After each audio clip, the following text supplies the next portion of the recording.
두 번 시작. 겨자씨 믿음과 무익한 종의 비유.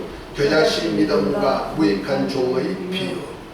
본문 말씀은 누가복음 17장 1절부터 10절에 있는 내용 전체를 두 단락으로 얘기할 수 있는데, 특별히 전반부는 제자들에게, 작은 자에게 어떤 신앙의 자세를 가져야 되고 그들이 죄를 범했을 때 어떻게 해야 될 신앙 자세와 함께, 이제 5절부터는 그들에게 그렇게 살 수 있는 믿음을 달라고 하는 그들에게 이제 겨자씨만한 믿음과 함께 무익한 종에 대한 비유의 말씀을 합니다. 곧 주인이 말씀하는 대로 무조건 순종하는, 이득이 없을지라도 자기한테 개인적으로 유익이 안 될지라도 무익할지라도 그 말씀대로 사는 것이 종이다 하고 알려주는 얘기입니다. 이 본문은 뜬금같이 이렇게 얘기한 것은 아니고 실상은 누가복음 15장부터 시작해서 쭉 이어지는 얘기인데요. 그 누가복음 15장에 보면 첫 단락이 어떻습니까? 세리와 죄인들이 예수님이 가시는 데마다 쫓아다니면서 말씀을 사모합니다. 그러다 보니까 그들이 먹을 것이 또 없으니까 주님이 여러 가지로 먹을 양식도 주고, 잔치집에도 한치 앉아가지고 이렇게 잔치도 하는 모습을 보면서 그를 질투하고 예수님이 잘못됐다고 정죄하는 자들이 있는데, 바리새인들과 서기관들. 바리새인들은 나름대로 율법의 말씀을 잘 지켜서 거룩함을 유지하고 저들이 신앙생활을 잘한다고 하는 사람들, 율법사들은 율법을 잘 풀어가지고 이렇게 지켜야 돼, 이렇게 지켜야 돼. 지금 말하면은 판검사급에 속하는 자들이죠. 그래서 죄인은 죄되게 만들어가지고 정죄해서 형벌할 수밖에 없는 그런 사람들과 나오는 얘기가 지금까지 이어지고 있는 겁니다. 이 비유의 말씀을 통해서 이번에 쭉 이렇게 몇 달락으로 비유 말씀을 전한 것이 바로 그 가운데 또한 제자들은 어떻게 살아야 될 것이다 하고 말씀하죠. 특별히 본문 전에 16장에 보면 예수님께서 옳지 않은 청지기에 대한 얘기를 하면서 제자들에게 옳지 않은 청지기의 삶을 살게 합니다. 다시 말해서 이런 양을 찾는, 이런 양, 이런 드라크마, 이런 아들을 찾는 일에 너희는 청지기같이 너가 가진 재물, 너가 가진 그것을 가지고 어떻게 사람을 대하며 살 것인가에 대해서 얘기하고 있습니다. 그래서 불의한 재물 가지고 친구를 사귀도록 말하는 겁니다. 아멘. 그러나 그 탕자의 비유에서 알듯이 아들은 아버지 집에서 농부로 일하면서도 동생이 그 죽었다가 살아나고 잃었다가 얻은 아버지가 기뻐하는 그 기쁨에 참여하지 못하고, 아버지가 잔치하는 그 잔치에 참여하지 못하고 창기와 함께 아버지 재산을 흡의한 그를 배척하고 이렇게 합니다. 이것이 바로 바리새인과 율법사로 보고 있는 거예요. 탕자는 누구냐? 세리와 죄인들로 보고 있는 거예요. 자, 그런 말씀 속에서 연이어서 이제 부자와 거지 나사로의 비유에 대해 나오는 겁니다. 이 비유는 그냥 하는 비유가 아니에요. 그러니까 거지 나사로는 누구에 해당된다? 죄인과 세리급에 해당된다. 그러나 바리새인과 서기관들은 누구냐? 부자, 날마다 호화롭게 좋은 옷을 입고 연락하는 부자. 그리고 그들이 바리새인이요, 그 다음에 세리는 누구냐? 바로 그 집을 지키는 개. 율법이란 것 가지고 죄인들을 물어뜯고 그들의 헌대를 고름을 빨아, 피고름을 빨아먹는 그러한 역할을 하는 것이 바로 서기관 것을 비유로 말씀하면서 너희들이 바로 율법과 선지자가 말한 그것을 안 지켰다. 그 말에서 율법과 선지자의 얘기가 뭐죠? 마태복음 22장에 보면 예수님께서 어떤 율법사가 율법에서 가장 제일 되는 것이 무엇입니까? 하고 물었을 때 예수님의 말씀이 첫째는 이것이니 너희는 들어라. 마음을 다하고 힘을 다하고 뜻을 다하여 주 너희 하나님을 사랑하라. 이것이 첫째 되는 계명이요. 또 둘째는 이와 같으니 내 이웃을 내 몸같이 사랑하라. 이것이 율법과 선지자의 강령이다. 율법과 선지자들이 엑기스로 얘기하는 것이 뭐냐? 하나님 사랑해라. 너 힘을 다하고 뜻을 다하고 목숨 다 내줄 때까지 하나님 사랑해라. 그리고 이웃을 너 몸같이 사랑하라 했는데 부자와 거지 나사로의 비유를 하면서 너 부자 바리새인가? 너 율법사들이 하는 것이 뭐냐? 부자와 부잣집의 개야. 그러면은 너희들은 매일 좋은 옷을 입고 자색 옷을 입고 고운 배옷을 입고 매일같이 호화롭게 잔치한다는 말이에요. 그래서 결혼식 잔치하듯이 날마다 호화롭게 잔치하고 있는데 저 대문 밖에 거지는 돌아보지 않았다는 거죠. 그것이 바로 율법과 선지자 얘기를 듣지 아니한 것이다.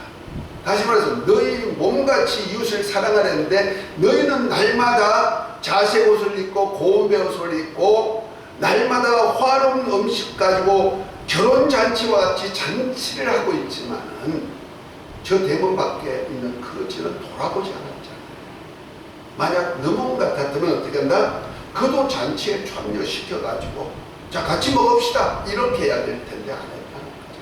그러나 오히려 주지 않으니까 그들이 버리는 음식도 먹고 그 다음에 또 개들도 와가지고 오히려 피고름 빨아먹는 그런 일까지 했다는 거죠. 그래서 너희는 결국 가서 뭐냐? 엄복 가운데 불법 가운데 멸망할 수밖에 없는 거야 이렇게 말씀하고, 그러나 그 가난 가운데도 믿음을 지킨 나사로는 하늘의 이름이 기록되어 가지고 하나님의 품 안에 곧 아브라함의 품 안에 믿음의 조상인 아브라함의 품 곧 믿음을 구하시는 하나님의 품 안에 안겼다. 거기서 쉰다 이렇게 말합니다. 그와 연이어서 오늘 말씀이 지워진다는 말이에요. 그러니까 그러면서 주님께서 하신 말씀이 17장 1절부터 4절까지는 바로 그에 대한 얘기를 하는 거예요.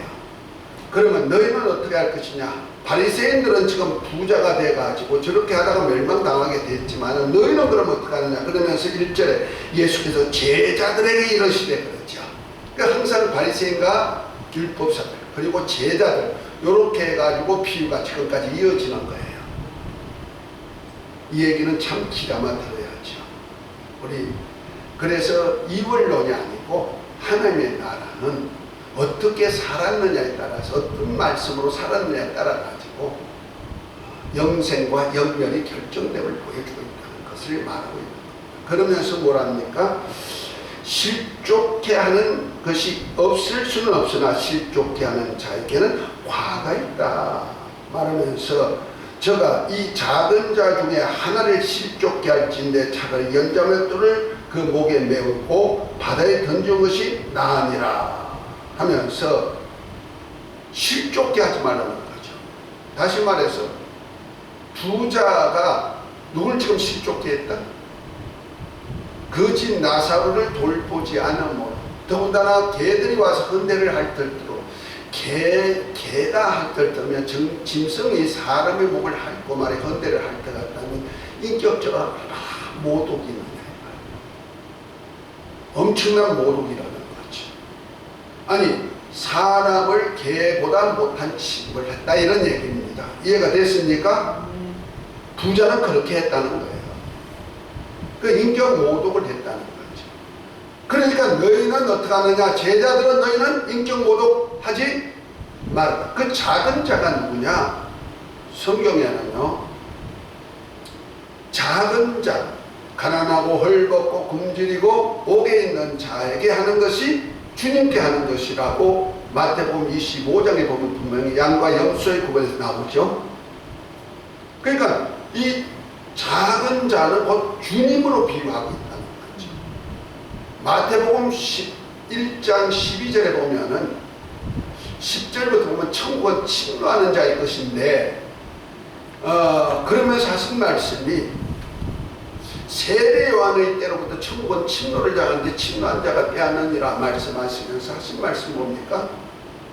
세례 요한이 얼마나 컸냐? 여자가 낳은 자 중에 가장 큰 자가 세례 요한인데, 다시 말해서 이 땅에 육신을 입고 나온 사람 중에 가장 큰 자가 누구다? 세례 요한이다. 왜? 하나님, 창조주 하나님, 심판주 하나님, 만유보다 크신 하나님, 세상 죄를 지고 하실 하나님의 어린 양, 곧 하나님을 친히 목격한 자란 말이에요. 예언을 이루시는 친히 목격한 구세주를 본 자란 말이에요. 그렇기 때문에 여자가 낳은 자 중에 가장 큰 자가 세례 요한인데, 하늘로부터 난 자는 지극히 작은 자라도 저보다 크니라고 했어요. 할렐루야. 그러니까 하늘로부터 난 자란 말이에요. 다시 말해서 이 작은 자는 누구다? 하늘로부터 난 자다. 그러니까 예수님을 믿고 형제가 된 자다, 이런 것입니다. 이해가 됐으면 아멘. 이 형제가 죄를 범할 수 있다는 거죠. 그러면 우리는 어떻습니까?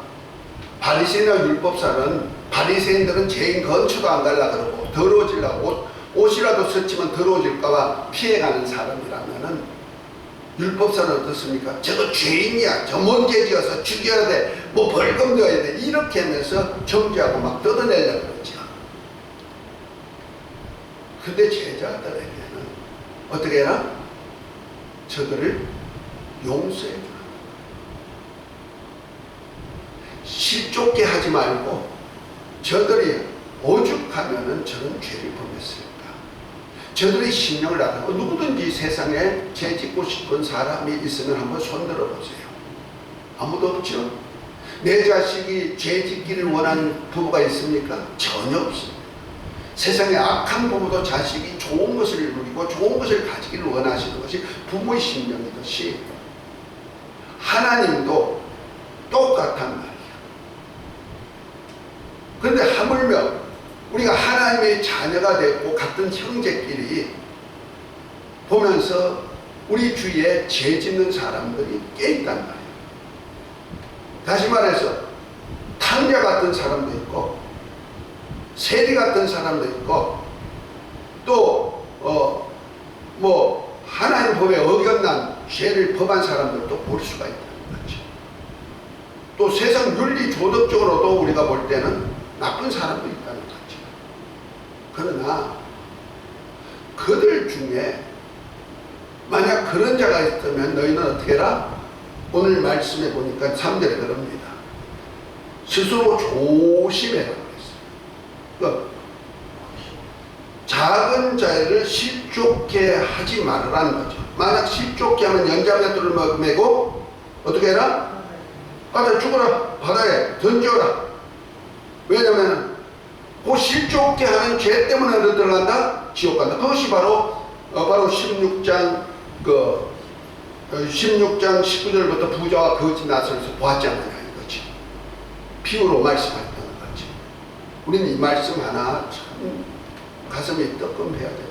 내가 예수님을 믿고 예수님이 하나님의 자녀가 됐고 예수 그리스도의 말씀을 받은 제자, 그래서 주님과 함께하면서 주의 복음 전하고 주의 말씀을 전한다는 사람들 중에 혹시라도 어린 신앙생활하는 사람, 어린아이 같은 신앙생활하는 사람이 있단 말이에요. 그런 사람은 아직까지 육체의 소욕을 따라 살다 보니까, 영적인 면보다 육체의 소욕이 많다 보니까 우리 믿음의 사람들 볼 때는 저렇게 신앙생활해야 하고 정죄할 수가 있다는 거지. 그래서 너 뭐 그러니 해가지고 마치 율법사들이 죄인을 죄인 되게 만들고도 엄포하게 만들고 그래가지고 벌금 있게 만드는, 너 그래가 죄 지어가지고 그렇게 되는 거예요. 이렇게 정죄할 수가 있다는 거죠. 우리는 우리 예수를 믿는 자들에게는 하나님은요, 아들과 함께 하나님이 모든 것을 주었다고 로마서 8장 32절에 말씀하고 있어요. 이것이 하나님의 사랑인데 이 사랑에서 끊을 자가 없다고 했어요. 적신이나 권세나 능력이나 아무라도 이 사랑에서 끊을 자가 없다고 했어요. 비록 아무리 작은 자, 곧 신앙생활을 곧 하든지 아니면 신앙생활을 했다도 아직까지 어린아이 같은 믿음을 가진 사람이 있다면 그들이 육체의 소욕을 다하여 살다 보면 범죄할 수가 있다는 거지. 그럴 때는 어떻게 해라? 너희가 그 죄 지은 것에 대해서 묵인하라는 얘기 아니야. 경계해라. 오늘 말씀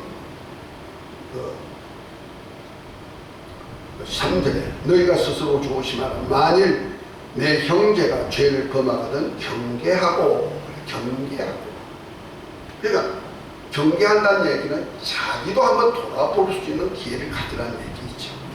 너도 혹시 죄 짓지 않느냐 하는 얘기죠. 성경에 보면은 남을 정죄하면 어떤 것이 되느냐, 곧 남의 눈에 티를 보고 티를 빼라 이렇게 하면은 너 눈에는 뭐가 있다? 들보가 있다는 거죠. 그걸 깨달으라는 거죠. 이 경계한다는 것이 그런 거예요. 저분이 저 믿음의 형제가 저런 죄 지었네. 영적인 사람이 마땅히 영적으로 살아야 될 것인데 하나님의 말씀으로 살아야 될 것인데 지키지 않고 이런 생각을 하네. 이렇게 보일 때가 많다는 거죠. 그럴 수 있어. 이렇게 정죄하지 말고 다만 너를 돌아보라는 게 너희를 경계해라. 너도 혹시 그런 죄, 하나님의 말씀대로 살지 않는 죄가 있나? 하나님의 뜻대로 살지 않는 죄가 있나? 자신을 돌아보고 자신을 경계하고, 그리고 그분을 아주 끊어버리라는 얘기 아니고 그분이 언젠가는 돌아오기를 위해서 기도하는 그런 자가 되라, 이런 뜻도 되겠죠.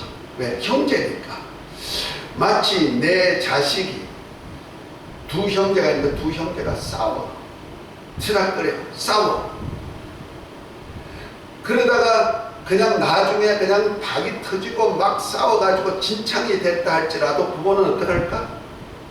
부모는 그 자식 둘 다 그런 것을 싸매주고 둘 다 고치기를 원한단 말이야.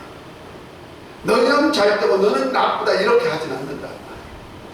그러니까 서로 싸움박질을 하는 그런 것이 없도록 하라는 얘기지. 아무리 나쁜 부모라도요, 두 자식이 싸우다가 한 자식이 죽었다면은 정말 가슴에 옷을 박는 것이 되지만은, 그래도 죽은 자식은 죽은 자식으로 사랑하지만은, 그래도 산 자식이 만약 감옥에 있다, 큰 형벌을 받았다, 그러면 어떻게 사형언도 받았다, 그러면은 부모가 내 자식 좀 죽이지 않게 해주세요. 변호사로 사고 있는 돈이라도 들여서 아마 그렇게 하는 것이 부모의 마음이잖아요. 그렇죠? 하나님의 마음이 그렇단 말이야.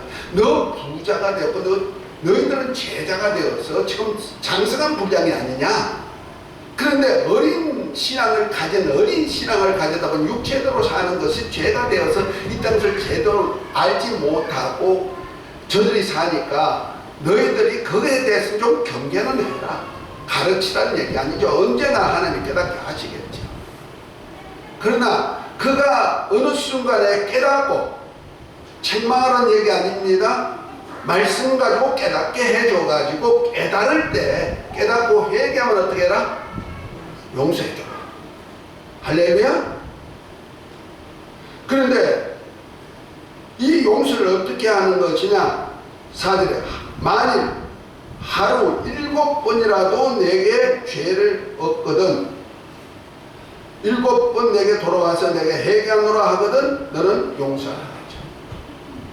아주 중요한 얘기를 하고 있습니다. 이스라엘 백성들에게는 7번 용서란 것은 엄청난 그 말씀에 어기는 거예요. 율법 안에서. 율법은 뭐요?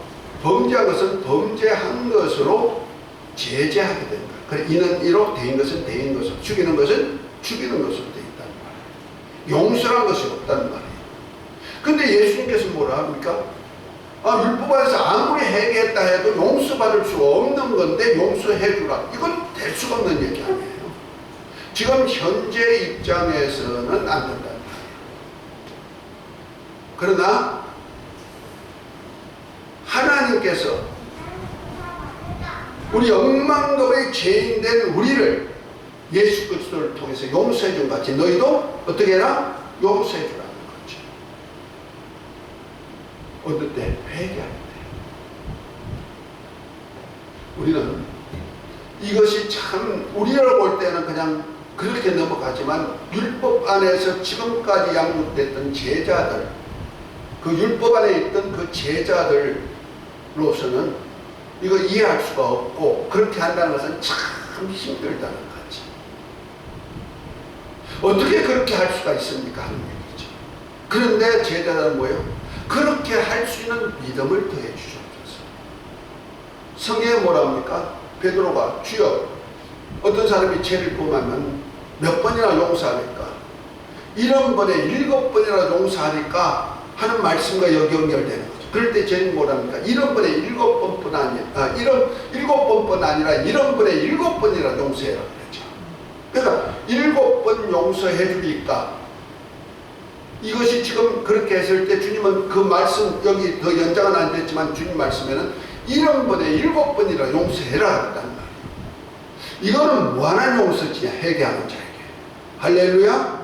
그래서 우리 죄가 주홍 같을지라도 우리 죄가 1000만 가지가 된다 할지라도 우리가 주님 앞에 돌아가서 심령을 토하고 회개할 때 우리 주님은 양털같이 흰눈같이 기억도 아니하도록 지워준 것이 약속되어 있기 때문에 그렇다는 거죠.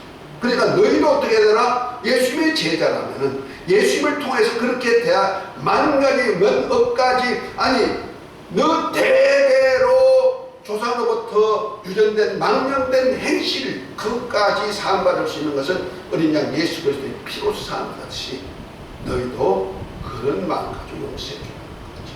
아멘. 그랬더니 제자들이 그 용서라는 것이 그렇게 쉽지 않잖아요. 그러니까 제자들에다가 주여 그런 믿음, 용서할 수 있는 믿음을 내게 더해 주셔서 이렇게 하는 거예요. 아멘.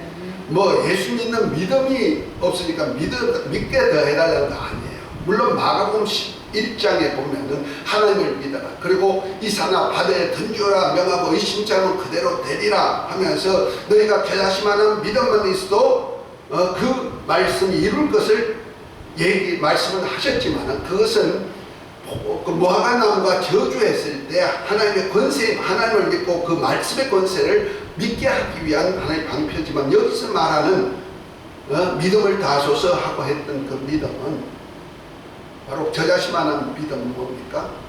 너희가 이웃을 어떻게 해라? 회개할 때 용서해 주는 믿음을 가져라는 거죠. 할렐루야.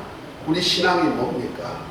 예수님을 믿는 것과 그 계명대로 서로 사랑하는데 이 사랑이 뭐냐? 요한일서 4장 7절부터 10절까지 보면 하나님의 사랑인데 하나님의 사랑이 아들부터 이렇게 나타내 주셨는데 하나님이 독생자를 보내서 우리를 살리시고 아멘? 살리시고 또 아들을 통해서 원수된 우리와 화목제물이 되어서 화목케 한 것 같이 이렇게 하는데 그 화목을 이루는 첫 번째 조건이 용서라는 거죠. 아멘. 그러니까 예수를 믿고 서로 사랑하는 그 사랑의 실천으로 너희가 용서해 주기를 기도하라는 거죠. 아멘. 얼마만큼? 7번에 7번이라도 용서해 주고 그 죄인을 살려주는 일뿐 아니고 화목하는 일을 해라는 거예요. 이 일을 이루시기를 예수 이름으로 축복합니다. 그랬더니 그 제자들이 나에게 믿음을 더하소서 하니까 그때 예수님께서 저자씨에 대한 말씀을 합니다. 그러면서 무익한 종의 순종에 대한 얘기를 하고 있습니다. 6절입니다. 주께서 가르치는 너희에게 겨자씨만한 믿음만 있었다면 이 뽕나무더러 뿌리가 뽑혀 바다에 싱글하실 것이요 그것이 너희에게 순종하였으리라. 그 너희가 믿음이 있으면 이렇게 만물이 너희 말한 대로 움직이듯이 지금 너희가 믿음이 있다면 내가 말한 이 말씀을 어떻게 한다? 순종했을 것이다 이 말이요. 믿음을 다하소서 하는데 너희가 주님의 말씀의 권능을 안다면, 말씀의 뜻을 안다면 너희가 어떻게 한다? 내 말이 아무리 작은 말이라도, 지금 소자에게 한 말인데 이 소자 같은 말에게 한 말이라도 이대로 지키면 어떻게 된다? 순종해야 된다는 거 얘기하고 있는. 그러면서 그 7절에 너희 중에 네가 밭을 갈거나 양을 치거나 하는 종이 있어 밭에 돌아오면 저더러 곧 마사 앉아 먹으라 할 자가 있겠느냐. 도리어 저더러 너희 먹을 것을 예비하고 띠를 띠고 나의 먹고 마시는 동안에 수종들 너는 그 후에 먹고 마시라 하지 않겠느냐. 명한 대로 하였다고 종이 살해하겠느냐. 이와 같이 너희도 명령받은 것을 다 행한 후에 이러기를 우리는 무익한 종이라 우리의 하여야 할 일을 한 것뿐이라 할지니라 그랬어요. 아멘입니까? 아멘. 이거 굉장히 귀한 말씀을 제자들에게 한 거예요. 너희는 지금 이 일을 하면 유익이 되느냐? 유익이 없다.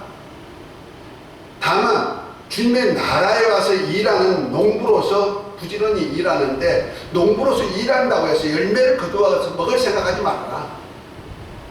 너 열매를 거두어 추수해가지고 누구에게 바쳐? 주인에게 바치면 주인이 와가지고 야 먹고 마시자 그러지 않고 먼저 주인의 거 좀 먹고 마시도록 해결해 줘라. 그 밥을 해라. 그 밥 아니 하루 종일 일하고 왔는데 먹을 것 줘야지 이렇게 데모하지 말라 이런 얘기요. 지금 노조들이 데모 많이 하죠. 우리 한국 노조들은 참 무섭습니다. 주인 거라도 다 뺏어가지고 가려고 하는 사람들 있죠. 밥 달라고만 하는 거 아니에요. 자기들은 정당하게 노임 다 먹으면 되는데 주인의 권한까지 들어가려고 하잖아요. 무섭습니다. 그러나 여기서 말하는 것은 종이 할 일에 대한 얘기하는 거예요. 종의 직무가 뭐냐? 너 청직의 직무로서 일할 뿐 아니라 너희는 종이다. 주의 말씀 어떻게 된다? 무조건 순종할 종이다. 너에게 이득이 있다고 한다? 아니면 이득이 없더라도 해야 될 종이라는 거죠. 왜? 결과에 가서는 너에게 유익이 되기 때문에 그렇다는 거죠. 아멘? 그래서 하신 말씀이 바로 그겁니다. 자, 너희 중에 네가 밭에나 길에서 양을 치거나 하는 종이 있어 밭에 돌아오면 저들어 곧 와서 앉아 먹으라 할 자가 있겠느냐. 주인이 내가 수고했으니 밥 먹어 하면서 주인이 먹는 밥상에 함께 알 자가 어디 있느냐는 얘기죠. 그럴 종이 없다는 거예요. 오히려 주인이 어떻게 된다? 야 주인 먹을 거 먼저 해결해줘. 이렇게 한다는 거죠. 그래서 8절에 도리어 저들은 먹을 것을 예비하고 띠를 띠고 나의 먹고 마시는 동안에 수종 들고 너는 그 후에 먹고 마시라. 주인이 먼저 주인의 것을 해결한 다음에 어떻게 해라? 그 다음에 너희 것을 먹도록 해주겠다. 이런 얘기요. 다시 말해서 하나님의 나라와 의를 위해서 먼저 일하고 나면 너희 먹을 것도 해결되게 만들어준다. 이런 얘기죠. 너가 하나님의 나라와 의, 그 중에 가장 작은 자, 그 하나까지라도 용서해 주시는 믿음 가지고 사역하면은 너에게 유익한 것은 하나도 없다. 그럴지라도 그 말씀대로 충실하게 수행하면은, 그래서 하나님 아버지의 나라가 이루어지면, 하나님의 의가 이루어지면 그때서 너희 먹을 것을 먹게 해주겠다. 이 약속이 된 줄 믿으시기 바랍니다. 그러면서 하는 얘기가 명한 대로 하였다고 종이 살해하겠느냐? 이와 같이 너희도 명령을 받은 것을 다 행한 후에 이르기를 우리는 무익한 종이라 하여 할 것이. 너 상 받으려고 작정하고 하지 말고 그냥 나는 주님의 종이니까 주님이 시키는 대로 할 뿐입니다. 그 종이 주인한테 뭐 잘했다고 포상받는 거 옛날엔 거 없었던 것 같아요. 요즘은 뭐 어떤 직장이든지 그 일을 잘하는 그 사원들한테 어떡하죠? 포상제도가 있죠. 그래서 일잘해서 하고 막 정력금도 주고서 막 이렇게 상품도 주고 이렇게 해요. 그러나 옛날에는 종들이 아무리 일해도 그냥 일할 종이라는 말이에요. 그러니까 우리가 똑같습니다. 우리 하나님의 나라에 제자들은 종이라는 말이에요. 저와 여러분들은 예수님의 제자입니다. 할렐루야. 다만 우리가 할 일은 뭐야? 내 이웃의 소자를 돌보는 일을 좀 해라. 할렐루야. 그뿐만 아니라 소자들이 좀 잘못하더라도 어떡한다? 그들이 잘할 수 있도록 좀 나도 돌보면서 그들도 잘할 수 있도록 돌보는 경계할 수 있는 그런 일을 해라. 그리고 또 어떻게 해라? 그뿐 아니고 너희가 그 일을 했다고 해서 자랑할 것도 없고 하나님 내 일에서 나 상 주세요 할 것도 없고 오죽한 주님의 말씀이니까 내가 순종한다 결심하고 우리 신앙생활 하시기를 바랍니다. 제자는요 예수님 말씀에 아멘밖에 없습니다. 예수님도 비록 하나님이시오 하나님의 본체 시조한 자기를 비워서 종의 형상을 입고 와가지고 아버지 말씀에 죽기까지 순종했단 말이에요. 그랬더니 하나님이 그를 살려가지고 높은 곳에 얹어서 하늘에 있는 자들 땅에 있는 자들 땅 아래에 있는 모든 자들을 그 이름에 무릎을 꿇고 주여 하고 순종하게 했다고 빌립보 2장 5절부터 11절에 보면 나오죠. 그러면서 5절에 뭡니까? 너희는 이 마음을 품으라 곧 예수 그리스도의 마음이니 하면서 이 종이 한 일과 나중에 받을 보상에 대한 얘기를 이렇게 하고 있습니다. 우리가 이 땅에 살면서 제자로서 이 땅에서 영광을 받을 생각하지 말고 이 땅에는 무익한 종으로 일하다 보면 우리 주님 죽음 후에 저 부활체를 입고 영원한 나라에서 만물을 다스릴 수 있는 왕의 자리까지 앉게 해주시는 영광을 믿으시고 우리 신앙 성공하세요. 예수의 이름으로 축복합니다. 연락하실지어다 이곳에서 기도합니다. 하나님 아버지 오늘 말씀이 믿음 되어서 정말 작은 소자 하나까지도 아낄 수 있는 마음 가지게 하옵소서. 무익한 종처럼 우리는 그냥 일이 없더라도 일할 수 있는 자들 되게 하도록 성령께서 이끌어 주옵소서. 예수 그리스도의 이름으로 기도합니다. 아멘.